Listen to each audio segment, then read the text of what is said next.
Here is a sample journal entry movie for the novel The Heart of Darkness by Joseph Conrad.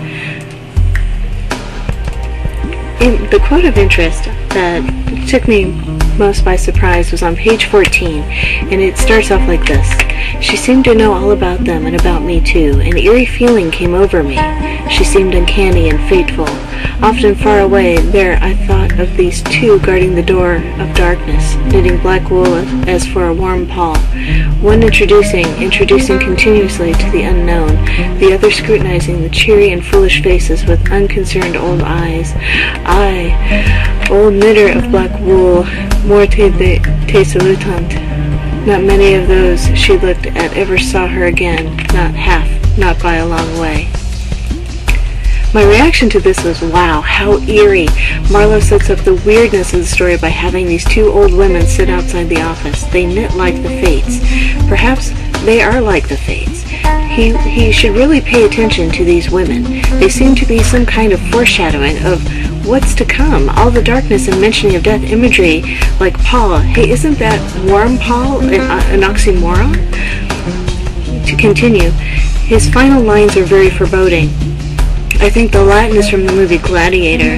It's what they say to the gladiators about to fight. Wait a minute, this fits in with the Roman knights that were talked about earlier. Those who are about to die salute you. Even more foreshadowing. You can't seem to escape the darkness in this book. The next quote that I thought was interesting was setting the scene. It's on page 19. I was told the chief's son, in desperation at hearing the old chap yell, made the tentative jab with a spear at the white man. And of course it went quite easy between the shoulder blades. Then the whole population cleared into the forest, expecting all kinds of calamities to happen, while on the other hand, the steamer Frevlison commanded left also in a bad panic in charge of the engineer, I believe. Afterwards, nobody seemed to trouble much about Frevlison's remains, till I go out and stepped into his shoes. I can't let it rest, though. But when an opportunity offered, at last, to meet my predecessor, the grass growing through his ribs was tall enough to hide his bones. Again, eerie darkness. I can't imagine going to a place where there are so many cultural differences that any miscommunication could possibly cost me my life, especially since my predecessor was killed in exactly the same manner, and no one seemed to care.